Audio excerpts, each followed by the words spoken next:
Күздің күңіренген бұлтты күні жүрегіндегі жараны тереңдете түсуде.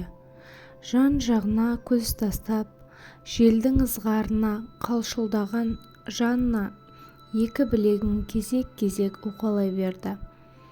Бұл түгіл құстар да туған мекенін тастап, жылы жаққа ұшып барады. Бірақ жанна қанша қиналса да, өз қарабасын ойлап, мына құстардай жаны қалаған жаққа кете алмайды екен. Барар жері жылы естеліктерге толы осы саябақ. Махаббаттан тұншығардай болып шыдамы таусылған кезде осы жерге келіп жан тыныштығын тапқандай болады. Бұтағынан ажырап барып, үздіксіз үзіліп жатқан жапырақтарға қарап, жұлым-жұлым болған тағдыры көз алдына елестейді. Ол да осы жапырақтар сияқты тағдырынан үмітін үзіп қурап барады.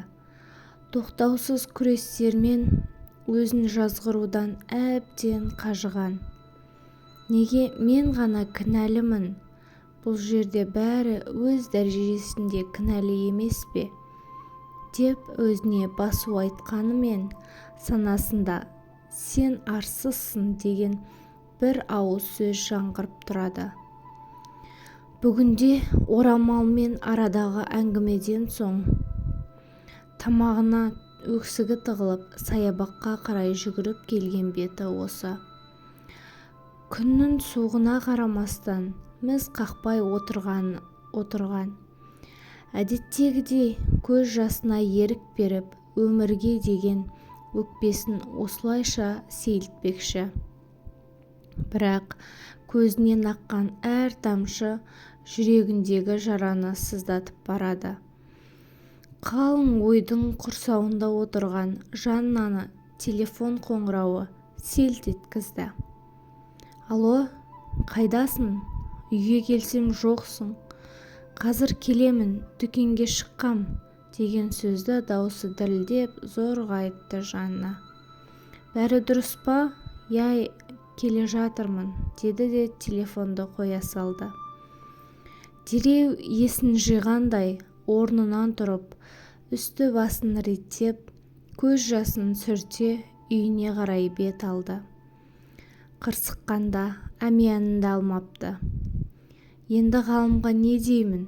Дүкеннен не алдың деп сұраса ше? Деген ойлармен арпалыса үйіне де жетті.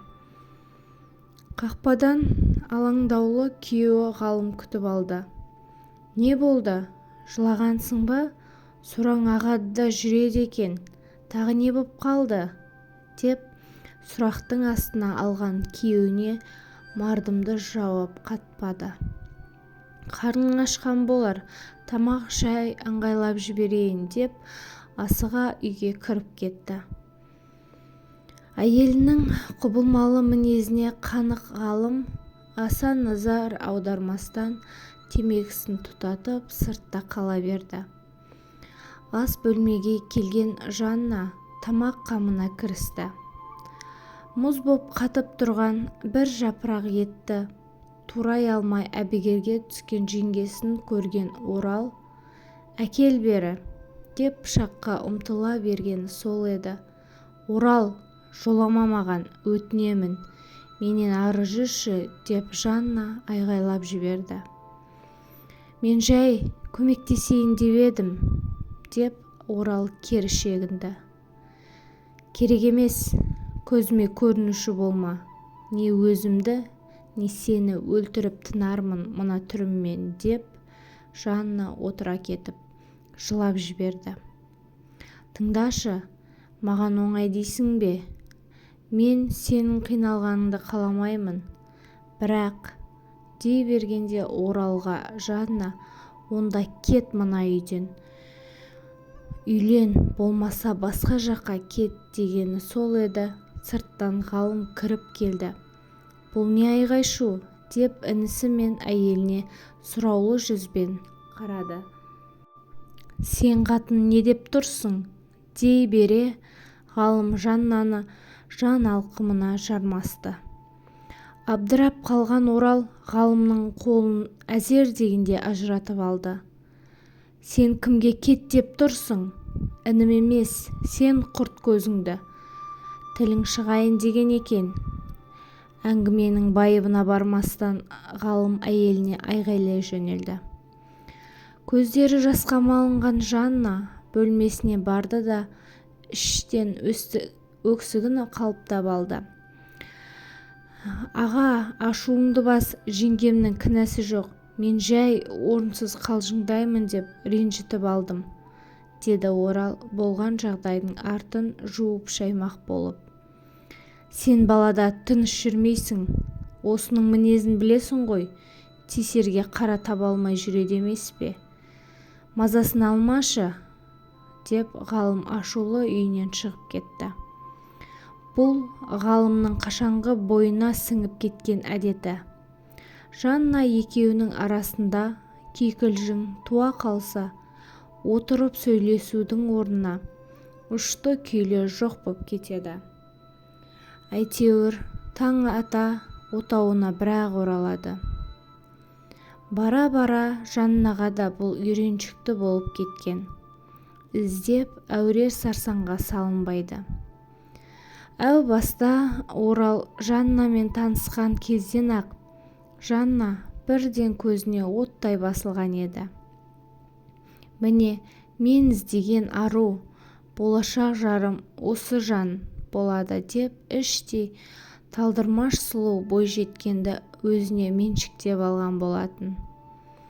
Әупірімдеп жүріп, Жаннаның назарын аударып, көңілін таба білген Орал бара-бара ес кетерде ғашық болып, Жаннаны да өзіне баурап алды.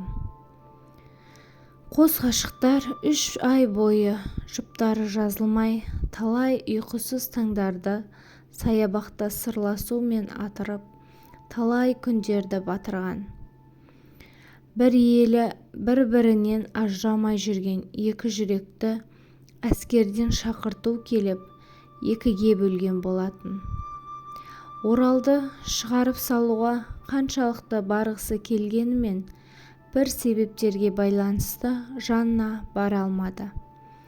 «Мен сені күтемін, тез оралшы, Орал», деген бір ауыз хабарлама жіберді да ақ жол тіледі. «Әттең, туған туысыммен таныстырып үлгермедім, тым болмады. Ағаммен таныстырып қарайлап жүруін өтінуім керек еді», деген оймен Орал әскерге кетті. Көзден кетсе, көңілден де кетеді деген бар емес пе? Бастапқы 3 айда ара-арасында хат алмасып тұрған екі ғашық, уақыт өте келе ара қашықтықтың кесірі болар, аралары суи бастады. Орал қанша сөйлесуге тырысқанымен Жаннадан кері байланыс болмады. Жас сарбаздың қоңыраулары мен хабарламалары жауапсыз қалып, жүрегі қан жылайтын. Амал нешік? Орал отан алдындағы борышын өтеп жүргенде Жанна мен ғалымның кездейсоқ таныстығы махаббатқа ұласып, арты тоймен жалғасқан. Жанна ғалымның айтып жүрген інісі Орал екенін екі жақ құдалар тәтті шай күнін белгілеп, тойға дайындық бастап кеткенде бірақ білді. Кері шегінерге жол жоқ екенін түсінген Жанна тәуекелге бел буып, ақ көйлек киіп келін атанды. Орал ағасының қалыңдығы Жанна екенін анасы жіберген суреттерді көргенде ғана біліп, шынданып кетуге шақ қалған. Казарманың астаң-кестеңін шығарып, ызаға булығып барып, әрең сабырға келген. Ағасы мен сүйген қызына іштей бақыт тілеген Орал, болашақта Жаннаға деген махаббатының алдында қауқарсыз пендеге айналатынынан бейхабар еді. Жалғасы келесі бөлімде. Міндетті түрде менің арнама жазылып кетіңіз.